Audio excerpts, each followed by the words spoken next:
Salut à tous les amis, bienvenue sur la chaîne Passion Vidéo. Aujourd'hui, une vidéo bien particulière puisque nous allons tester le nouveau Tamron 2875 version 2.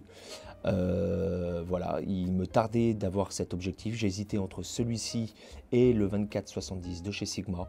Mais après avoir regardé plusieurs visios sur YouTube, je me suis lancé et on va voir ensemble tout ce que l'on peut faire avec ce nouveau petit bébé. C'est parti. Voilà ce que l'on peut faire avec ce nouvel objectif de chez Tamron. Vous pouvez tout simplement paramétrer le petit bouton qui se trouve sur l'objectif avec plusieurs paramètres. Il faut choisir celui que vous préférez, celui que vous allez utiliser le plus souvent. D'accord? Parce que c'est vrai qu'on ne va pas se balader tous les 4 matins avec notre ordinateur pour changer ce paramètre. Donc vous allez tomber sur cette page d'accueil une fois que vous avez branché votre objectif, bien installer les drivers qui sont sur le site internet avant de brancher votre objectif, sinon vous ne pourrez en aucun cas le paramétrer. Il faut bien installer les drivers, toute la procédure est bien expliquée sur leur site. Et surtout, si vous n'avez pas de câble USB-C vers USB, il va falloir que vous en achetiez un à part puisqu'il n'est tout simplement pas fourni. Donc vous tombez là-dessus où vous voyez que vous pouvez donc définir le bouton de réglage de la mise au point, la bague de mise au point, etc., etc. Donc moi, le paramétrage du bouton, je l'ai sélectionné en mise au point ouverture. Soit mise au point, soit ouverture. On fait définir, on va faire sélectionner et voilà. Et vous tombez sur soit vous pouvez attribuer le bouton qui est situé sur l'objectif à une fonction qui est dans votre boîtier. Donc vous appuyez sur ce bouton et la fonction du boîtier va s'enclencher. Donc ça c'est au bon vouloir de chacun. Soit passer de la mise au point automatique à la mise au point manuelle. Pré-réglage de la mise au point, donc ça en fait vous allez appuyer sur le bouton, vous allez enregistrer une mise au point, vous allez bouger, et ça va reperdre une autre mise au point, vous voulez récupérer la mise au point que vous veniez d'avoir juste avant, que vous appuyez sur le bouton, ça va récupérer cette mise au point. Donc ça peut être un gain de temps dans certaines situations. Vous avez aussi ce qui est pas mal, la mise au point du point A, B, c'est-à-dire que par exemple vous êtes sur, je sais pas moi, vous voulez une mise au point sur un visage, puis vous voulez passer très rapidement sur une mise au point spécifique, paysage. Par exemple, pour un point plus éloigné, vous allez enregistrer deux mises au point différentes et passer de l'une à l'autre en appuyant sur le bouton à chaque fois en l'ayant réglé au préalable. Vous avez la fonction de la bague, donc mise au point, ouverture, c'est ce que j'ai choisi moi. Voilà, donc vous pouvez faire déjà ces quelques réglages au niveau de ce fameux bouton. Paramétrage, voilà, donc mode LIDR ou rotation, vous pouvez aussi modifier le sens de rotation de la bague, donc soit en standard, soit à l'inverse. Moi, je l'ai laissé en standard, ce qui me va plutôt bien. Et vous pouvez bien évidemment mettre à jour votre firmware directement de votre objectif avec cette application Tamron. Donc là, en l'occurrence, c'est la version, elle est à jour, il n'y a pas de nouvelle version, donc il n'y a pas de souci. Voilà, vous avez la version aussi également du logiciel installé sur votre ordinateur. Et une fois que vous avez fait vos réglages, vous sortez ici en cliquant sur retirer. Vous souhaitez déconnecter l'objectif, valider. Voilà. Et là, vous avez fait vos petits paramètres. Vous quittez tout simplement le logiciel et vos paramètres sont enregistrés. Vous déconnectez votre objectif et terminé. Vous pouvez commencer à aller tourner. Donc maintenant, on va aller faire des tests de l'objectif et on va voir un petit peu ce qu'il a dans le ventre dans plusieurs situations.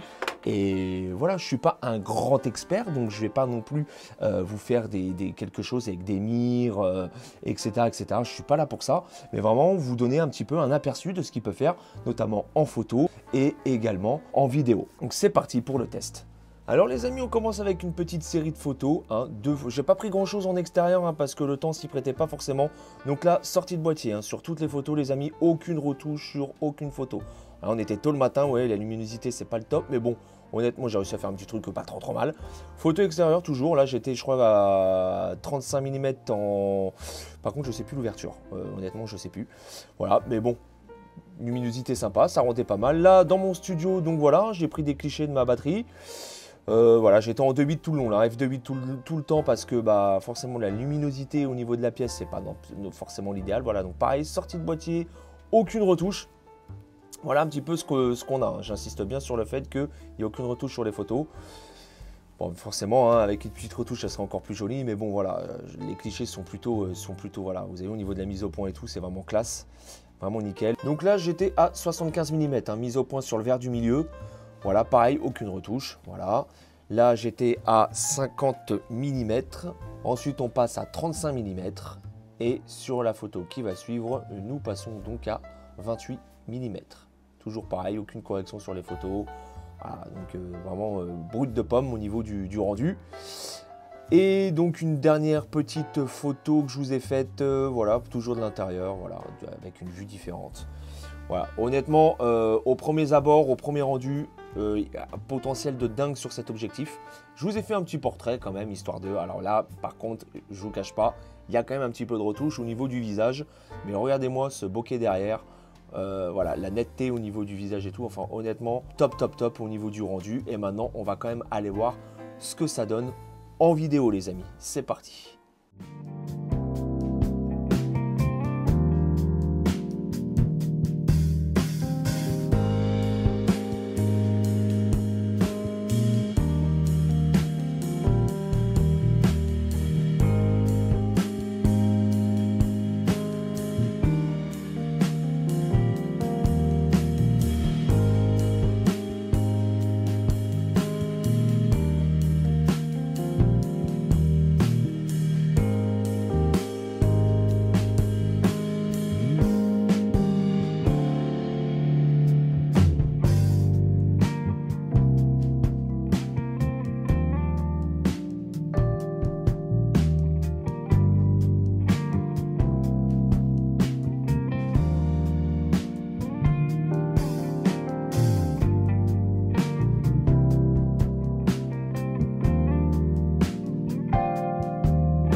Donc les amis, je reprends la vidéo puisque je viens d'enregistrer l'équivalent de 5-6 minutes et j'avais pas appuyé sur le bouton d'enregistrement de l'appareil.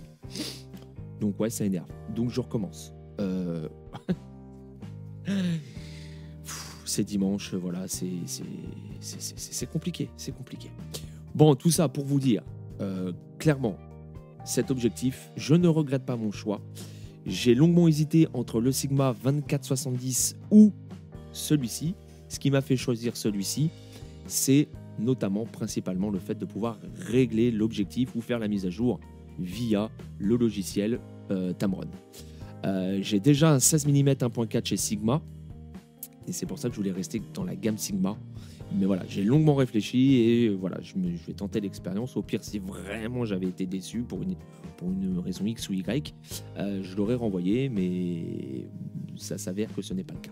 Donc là, vous voyez en vidéo, j'ai profité de la période des fêtes pour vous faire une petite présentation des décorations que j'ai mis en place chez moi, voilà, tout simplement.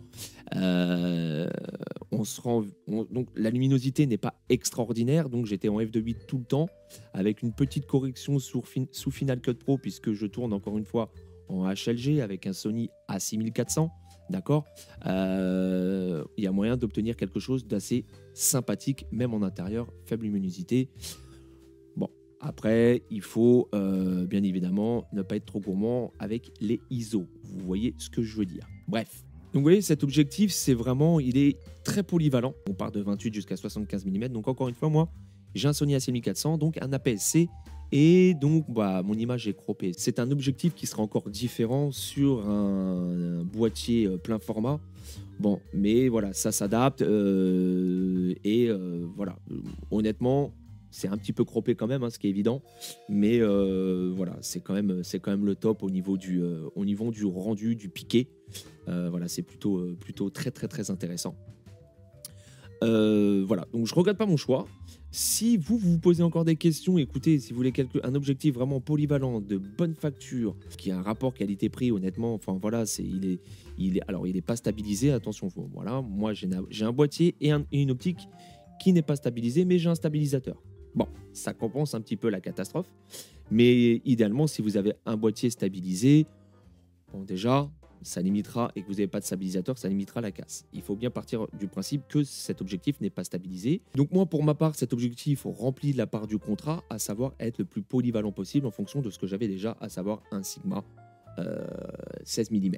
Ok, du coup, je peux partir du 16 mm jusqu'au 75 mm avec 2 objectifs.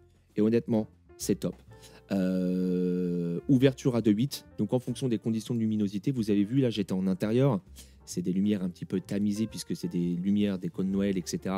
Bon, et honnêtement, on est plutôt pas mal. On est vraiment plutôt pas mal au niveau du rendu. Voilà, j'ai pas eu l'opportunité malheureusement de faire une vidéo à l'extérieur. J'aurais vraiment voulu, mais bon, il y en aura sur la chaîne forcément, puisque c'est un objectif que je vais utiliser la plupart du temps. Donc il y en aura des vidéos à l'extérieur, ça va pas être, c'est pas le problème. Mais pour cette vidéo, j'aurais voulu vous en faire. Le problème, c'est que le temps s'y prête pas du tout, mais pas du tout depuis plusieurs jours. Comme j'ai pas envie de sortir la vidéo après Noël, je dis bon, on va faire autrement, et c'est la raison pour laquelle j'ai profité des décos internes chez moi de Noël pour vous donner un petit aperçu de ce qu'il est capable de faire déjà en intérieur. Voilà, si vous avez des questions concernant cet objectif, n'hésitez pas à les poser en commentaire, j'y répondrai avec grand plaisir. N'oubliez pas également, si ce n'est pas déjà fait, de vous abonner à cette chaîne, de mettre un pouce vers le haut et de commenter voilà, si vous avez la moindre question. C'est une chaîne qui débute, une chaîne qui est sur la montée, ça monte gentiment. Bon, je vous dis pas que je vais gagner ma vie avec YouTube, c'est pas du tout le but, hein. J'ai un boulot, il n'y a pas de problème. Mais voilà, ça reste toujours plaisant de voir que ce que l'on fait, le contenu que l'on propose est apprécié. Et on sait qu'il est apprécié quand on a des abonnés et quand on a des pouces vers le haut, bien évidemment. Je vous souhaite à tous de bonnes fêtes de fin d'année. Profitez bien de vous et de vos proches. Soyez prudents. Encore une fois, il faut qu'on fasse gaffe avec tout ce qui se passe. Et puis, je vous dis sûrement à l'année prochaine. Ça m'étonnerait que je refasse une vidéo d'ici les fêtes de fin d'année. En attendant, portez tous vous très très bien. Et je vous dis à très vite pour de nouvelles aventures sur cette chaîne qui, je vous le rappelle, démarre. Alors n'hésitez pas. Pouce, pouce, pouce, pouce, partage, partage, like, abonné, bam, bam. Merci à tous. Ciao, bye bye, bonne fête. Ciao.